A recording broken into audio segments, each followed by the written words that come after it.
Hello, આપણે જે next topic learn કરવાનો છે મોડર્ન થિયરી.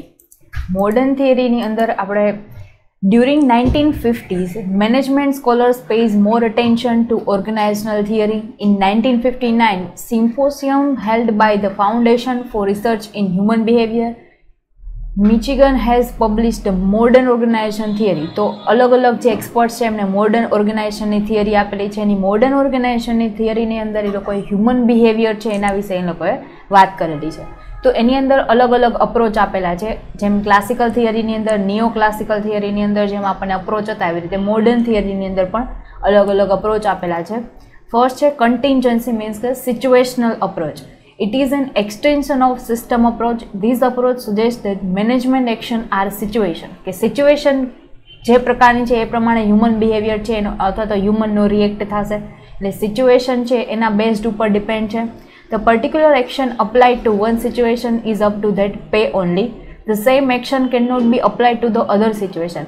મીન્સ કે હ્યુમન બિહેવિયરનો જે ડિસિઝન છે એ એક સિચ્યુએશનની અંદર એમને લીધો હોય તો એ બીજી સિચ્યુએશન છે જ્યારે એ અકર થાય તો એવું પોસિબલ નથી અથવા તો એવું જરૂરી નથી કે પહેલી સિચ્યુએશનની અંદર જેવા ડિસિઝન્સ લેવામાં આવેલા છે એવા જ ડિસિઝન છે એ સેકન્ડ સિચ્યુએશનની અંદર પણ લે. બધી સિચ્યુએશન અલગ અલગ છે તો એના બેઝડ ઉપર એના ઉપર ડિપેન્ડ છે કે આપણે ડિસિઝન કયા પ્રકારે લેવા.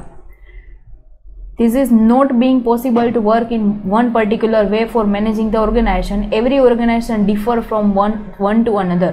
તો બધા ઓર્ગેનાઇઝેશનની અંદર એની મેથડ્સ, એના રૂલ્સ રેગ્યુલેશન્સ બધું અલગ અલગ હોય. એની અંદર ડિપાર્ટમેન્ટ્સ, એના પ્રોડક્શન બધું અલગ અલગ હોય. તો ડિપાર્ટમેન્ટ વાઇઝ, ઓર્ગેનાઇઝેશન વાઇઝ છે બધા મેનેજમેન્ટ છે એ અલગ અલગ હશે. તો આ છે situational approach. Contributor of this approach. તો આ જે અપ્રોચ બનાવેલી છે એના કન્ટ્રીબ્યુટર જે છે એ કોણ છે? તો કે જેમ્સ થોમ્સન, લોરન્સ, લોર્સ, વુડવેડ, સેલ્ઝનિક, બર્ન્સ, સ્ટોકર, ફિલ્ડર, લ્યુથન્સ, સ્ટોકર ચાર્લર અને પિરિટો. When a subsystem in an organization behaves in response to another system or subsystem, we say that response is contingent on environment. Hence, a contingency approach is an approach where the behavior of one subunit is dependent on its environmental relationship to other units or subunits that have a control over the consequences desired by the subunit. તો જે subunits છે બરાબર એના ઉપર depend છે environmental relationship, કે એક unit છે એ બીજા ઉપર ડિપેન્ડન્ટ. પ્રોસેસ આખી હોય તો પ્રોસેસ 1, પ્રોસેસ 2, પ્રોસેસ 3. તો એવી રીતે જે અલગ અલગ યુનિટ્સ છે એકબીજા ઉપર ડિપેન્ડ હશે. તો ડિપેન્ડન્સી હશે તો એક યુનિટ વર્ક કરશે, than after second unit, than after third unit. તો ઓર્ગેનાઇઝેશન છે behave in response to another system. તો એ છે અનધર સિસ્ટમનું વર્ક કઈ રીતે ચાલે એના ઉપર છે એનો જે વર્ક છે એ ડિપેન્ડ છે. તો આ જે આપણને આપેલી છે બરાબર છે એ ડેફિનેશન હેમર એન્ડ ડોસી આપેલી છે. કન્ટિન્જન્સી ફીચર જે છે એ જે અપ્રોચ છે એના અલગ અલગ ફીચર્સ આપેલા છે. Management actions are completely situational with respect to internal and external factors and system, even subsystem. Organization should properly integrate with external environment and system. Organisation છે એ પ્રોપરલી ઇન્ટિગ્રેટ કરે છે એક્સટર્નલ એન્વાયરમેન્ટની સાથે અને એની સિસ્ટમ સાથે, બરાબર છે. Organisational actions differ from situation to situation. Situation to situations છે એ ઓર્ગેનાઇઝેશનલ એક્શન છે એ ડિફર કરે છે. Therefore, there are no common actions applicable to all organization. તો એની અંદર કોઈ કોમન ઓર્ગેનાઇઝેશન નથી. બધાના રૂલ્સ રેગ્યુલેશન્સ અને એની યુનિટ્સ છે બધું અલગ અલગ છે. નેક્સ્ટ છે એડવાન્ટેજીસ. તો એડવાન્ટેજીસ શું છે? Actions of manager rely entirely on situation and environmental factors. તો એના એડવાન્ટેજીસ શું છે? તો કે મેનેજરના એક્શન્સ છે, મેનેજરના જે ડિસિઝન છે એ સિચ્યુએશન ઉપર એન્ટાયરલી ડિપેન્ડ છે અને એન્વાયરમેન્ટલ ફેક્ટર જેમ કે આપણે કહીએ તો એક્સટર્નલ, ઇન્ટરનલ. ઇન્ટરનલ મીન્સ કે આપણે ઓર્ગેનાઇઝેશનની પોલિસીસ ચેન્જ થાય, એક્સટર્નલની અંદર ગવર્મેન્ટલ ફેક્ટર ચેન્જ થશે અથવા તો ગવર્મેન્ટ કોઈ ન્યૂ રેગ્યુલેશન્સ લઈ આવશે, ન્યૂ પોલિસી લઈ આવશે કે જે આપણા ઓર્ગેનાઇઝેશનને અફેક્ટ થતી હોય તો આપણે એ અપ્લાય કરવી પડશે. તો એના કારણે એક્શન્સ છે એ ચેન્જ થાય છે. Contingency approach suggests that the internal functioning of organization must be consistent with the demand of organization is to be effective. તો આપણા ઓર્ગેનાઇઝેશનની અંદર જે પ્રોડક્ટ છે એનું પ્રોડક્શન થાય તો એની ડિમાન્ડ કેવી છે એના સાથે એ છે કન્સિસ્ટન્ટ છે. એનું ફંક્શન ઓર્ગેનાઇઝેશન શું છે એના ઉપર કન્ટિન્જન્સી અપ્રોચ, સિચ્યુએશનલ અપ્રોચ છે એ ડિપેન્ડ કરશે. આ જે આપેલી છે Lorsch and Lawrence. contingency approach design appropriate solution for particular manager action.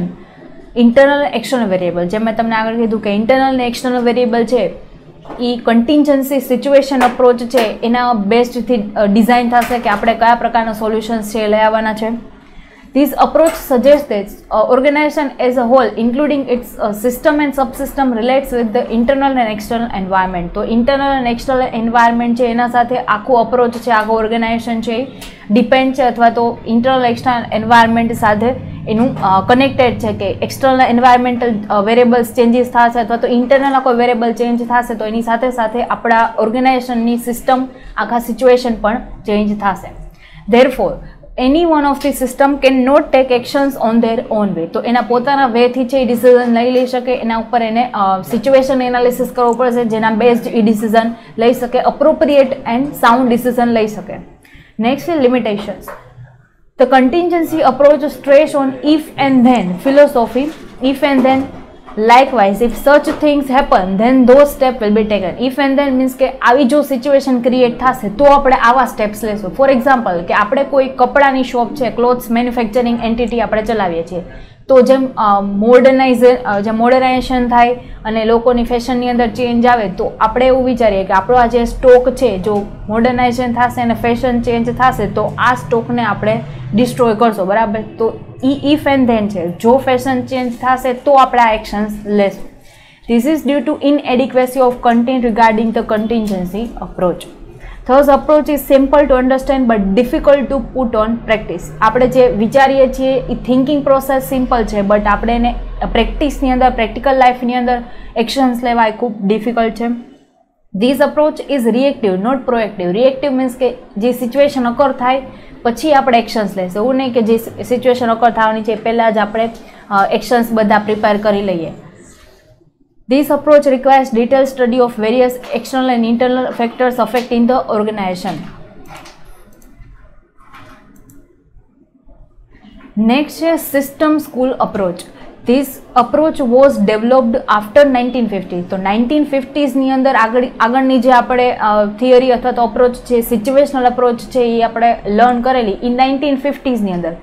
1950s પછી છે એ સિસ્ટમ સ્કૂલ અપ્રોચ છે, બરાબર છે, એ ડેવલપ થયેલી છે. This approach is considered as a integrated approach of management. Integrated approach એટલે કે બધા જ જે આપણે સિસ્ટમ છે, જેટલા ડિપાર્ટમેન્ટ છે એની સિસ્ટમ, એનું મેનેજમેન્ટ છે એને એક જગ્યાએ ભેગી કરીને રાખે એને કહેવાય integrated approach of management.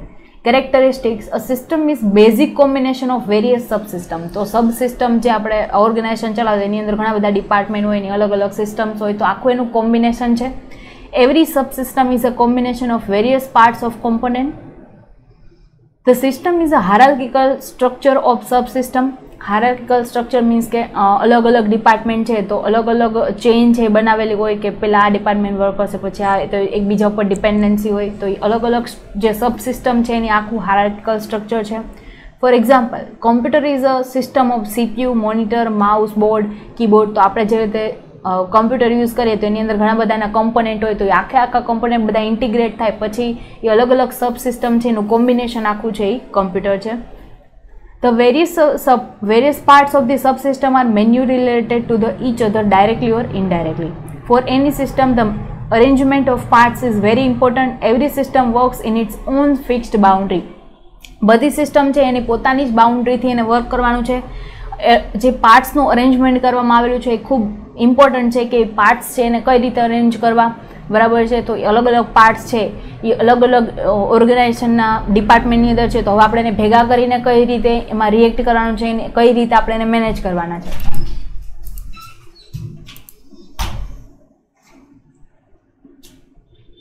Next is types of the systems. Open system includes the feedback system to maintain the equilibrium. For example, any human body. કોઈ પણ હ્યુમન બોડી છે, બરાબર છે, તો પહેલાં આપણે એની અંદર કાંઈ વસ્તુ ફીડ કરીએ અથવા તો ઇનપુટ કરીએ ત્યારબાદ છે એની અંદર શું રિએક્શન આવશે એ આપણને ખ્યાલ આવશે. તો એવી જ રીતે આપણે સિસ્ટમ છે ઓર્ગેનાઇઝેશનની અંદર કોઈ સિસ્ટમ અપ્લાય કરશું, દેન આફ્ટર એના અલગ અલગ ફીડબેક આવશે કે આપણા ઓર્ગેનાઇઝેશન માટે પ્રોપર છે કે નહીં. Open system can directly interact with the environmental variables, therefore it is considered as a dynamic and flexible system. તો ડાયનેમિક અને ફ્લેક્સિબલ સિસ્ટમ છે કે એને આપણે environmental variable, external internal variable સાથે આપણે એમને ચેન્જ કરી શકીએ આપણી સિસ્ટમ્સને. Close system do not have any interaction with the environment. Close system છે એનું કોઈ એન્વાયરમેન્ટ સાથે ઇન્ટરેક્શન નથી. એન્વાયરમેન્ટની અંદર કોઈ પણ ચેન્જ આવે પણ આપણે આપણી સિસ્ટમની અંદર કોઈ ચેન્જ નથી કરતા. એ ક્લોઝ સિસ્ટમ છે. They are the self-maintained system. They are based on the machine and automation. Example, all types of machinery. તો મશીનરીઝ છે એનો એન્વાયરમેન્ટલ ફેક્ટર સાથે કોઈ એના રિલેશન નથી. આપણે મશીનરીને જેવી રીતે ચલાવીએ એ રીતે ચાલે, એની અંદર કોઈ ફેક્ટર્સ છે અફેક્ટ નહીં થાય. Every system convert input into the output. તો એની અંદર આપણે ઇનપુટ કોઈ વસ્તુ કરીએ તો એનું આઉટપુટ છે એઝ અ ફિનિશ ગુડ્સ અથવા તો પ્રોડક્શન તરીકે આવશે. For example, production system manufacturing raw materials into the finished output અથવા તો ફિનિશ્ડ પ્રોડક્ટ. નેક્સ્ટ છે ઇમ્પ્લિકેશન્સ. તો આપણે જે સિસ્ટમ અપ્રોચ છે, સિસ્ટમ સ્કૂલ અપ્રોચ, એનું ઇમ્પ્લિકેશન્સ કઈ રીતે કરી શકીએ? This approach advocates the integrated thinking of management as a totality and in a sub elements. Sub એલિમેન્ટ્સની અંદર પણ આપણે એમને કન્સિડર કરેલા છે અને આખું ટોટાલિટી કે આખું મેનેજમેન્ટ, ઓર્ગેનાઇઝેશનનું હોલ મેનેજમેન્ટ છે એના તરીકે પણ આપણે એને થિંકિંગ કરેલું છે. This approach visualize that is a management various focuses influences in an integrated manner. તો ઇન્ટિગ્રેટેડ મેનરની અંદર આપણે આપણા વેરિયસ પાર્ટ્સ છે, વેરિયસ ઓર્ગેનાઇઝેશનના ડિપાર્ટમેન્ટ છે એની અંદર ફોકસ કરવાનું છે અને એની અંદર આપણે અપગ્રેડેશન લઈ આવવાનું છે. This approach suggests that the manager has to develop an ability to think in an integrated way from solving any problems.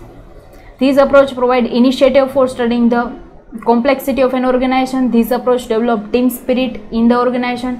કારણ કે કોઈ પણ ચેન્જીસ લાવવા માટે આપણી ટીમ છે એની રિક્વાયરમેન્ટ છે, અલગ અલગ વ્યક્તિના થિંકિંગ, એના સજેશન્સની રિક્વાયરમેન્ટ છે. આ ટીમ સ્પિરિટથી આપણે આ વસ્તુ છે એને કરી શકશું.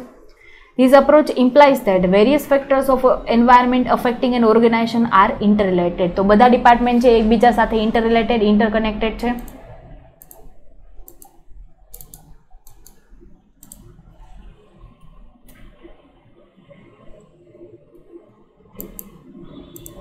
નેક્સ્ટ છે ક્વોલિટેટિવ અપ્રોચ. તો ક્વોલિટેટિવ અપ્રોચ છે એની અંદર છે this approach got quite popularly during the world war II, especially in British and US defence series for utilising the resources in the most effective manner.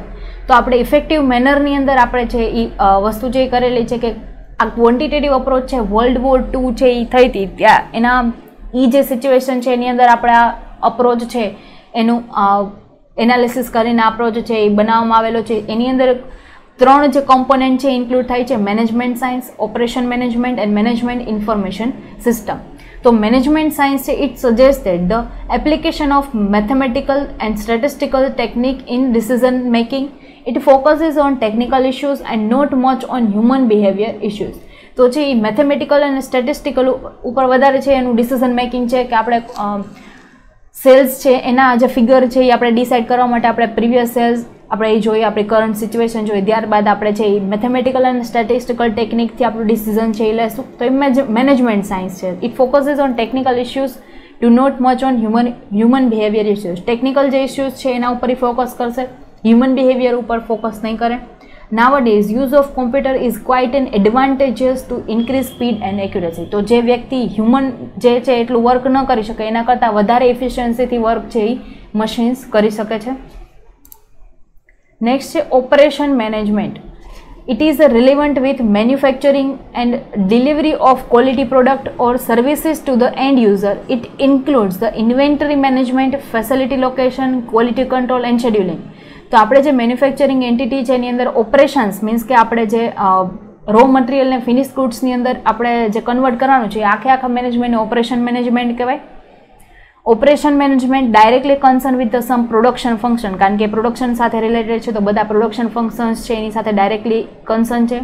Four management concern like process, material, work scheduling etcetera. જે system school approach છે એની limitations છે આપણે learn કરવાની છે. This approach is generally limited to large scale organisation who runs various department and systems. Small scale organization generally runs with one owner and its own system. તો small scale organisation છે એ એક સિસ્ટમથી બીજા system સાથે છે એ connected છે. Therefore this approach does not have a universal application. તો આપણે બધી જે ઓર્ગેનાઇઝેશન છે એકબીજાના એપ્લિકેશન, એકબીજાના પ્રિન્સિપલ્સ ડિફર છે તો આપણે એની યુનિવર્સલ એપ્લિકેશન્સ છે એ ન કરી શકીએ. સિચ્યુએશન જેવી આવે એ પ્રમાણે આપણે જે આપણી પાસે જેટલા અપ્રોચીસ છે આપણને જે ઓર્ગેનાઇઝેશનની અંદર બેટર લાગશે એ જ આપણે એની અંદર એપ્લિકેશન કરશું. For management it is difficult to apply this approach in practice. Sometimes if manager do not concentrate on framing the system, then many systems they are developing will create the complexity in the organization. Sometimes this approach is highly expensive and creates many systems which are difficult to manage. તો ઘણી બધી systems એવી છે કે જેને આપણે બનાવવા માટે ઘણા બધા એક્સપર્ટ્સની રિક્વાયરમેન્ટ છે, તો હાઈલી એક્સપેન્સિવ છે અને એ ઘણી બધા ડિફિકલ્ટીઝ છે એ પણ ક્રિએટ કરે છે. નેક્સ્ટ છે ઓપરેશન મેનેજમેન્ટ. આપણે જે લર્ન કરતા હતા એનું continuation. Many statistical techniques are useful to handle these operational issues like linear programming, sampling theory, input or output analysis, inventory control, manpower. Manpower means કે એમ્પ્લોય જેટલા છે એનું પ્લાનિંગ કરવાનું, સેલ્સ કેટલું કરવું છે એનું પ્લાનિંગ, પ્રોફિટ આપણને કેટલો મળશે એની અંદરથી કોસ્ટ અને સેલ્સમાંથી કોસ્ટ માઇનસ કરે આપણને પ્રોફિટ મળે તો એ પ્રોફિટ ફિગર કેટલો હશે. તો એ બધા જ જે પ્રોડક્શન રિલેટેડ જેટલા શેડ્યુલિંગ છે બધા ઓપરેશન મેનેજમેન્ટ છે એની અંદર ઇન્ક્લુડ થશે. Next છે મેનેજમેન્ટ ઇન્ફોર્મેશન સિસ્ટમ. તો it focuses on designing and implementation of computerised information system for managerial decision making. Data is a raw concern and has to be process to convert is in to the information for all the levels of management. તો management information સિસ્ટમની અંદર જે information જે છે કે આપણે designing કરીએ પહેલાં, પછી આપણે એનું ઇમ્પ્લિમેન્ટેશન કરીએ, તો જે કમ્પ્યુટરાઇઝ્ડ સિસ્ટમ છે એ એની અંદર ઇન્ક્લુડ થશે. એના બેનિફિટ્સ છે useful to identify problems and its relevant variables for finding out the best possible solution. તો આપણે પહેલાં પ્રોબ્લેમ છે એ ડિપાર્ટમેન્ટ વાઇઝ ચેક કરીએ તો ક્યાં આપણો પ્રોબ્લેમ છે, કે ટેકનિકલ ઇસ્યુઝ છે કે હ્યુમનની અંદર પ્રોબ્લેમ છે, તો એ ટેકનિકલ ઇસ્યુઝ છે એનો આપણે સોલ્યુશન કાઢવા માટે આપણે એના પ્રોબ્લેમ્સ છે એનું એનાલિસિસ કરીએ. It suggests the holistic and disciplined thinking among the manager to analyze the multi-dimensional factors influence on manager decision making. તો મેનેજરે કોઈ ખોટું ડિસિઝન લીધું છે એના કારણે પ્રોબ્લેમ આવેલો છે કે ડિસિપ્લિન્સ છે એ જે બ્રેક થઈ છે એના લીધે પ્રોબ્લેમ આવ્યો છે, એનાલિસિસ કરવામાં આવશે. It provides the important quantitative method for rational decision making by analyzing the relationship between the suitable and minimizing it by the mathematical models. Any limitations છે, if any part of limitations is missing then quantifiable analysis may not be possible. તો quantifiable analysis છે એ possible નહીં થાય, એના માટે આપણે qualitative human behaviour વિશે પણ વિચારવું પડશે. ખાલી આપણે સેલ્સ અને કોસ્ટના ફિગર જ ખાલી આપણે કન્સિડર નહીં કરીએ. The functions relationship between this variable are difficult to establish. It is only focuses on data collection, processing it, etc.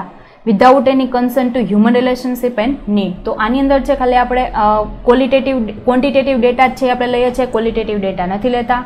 Many times for decision making manager need sufficient data but the same time input information may not be available.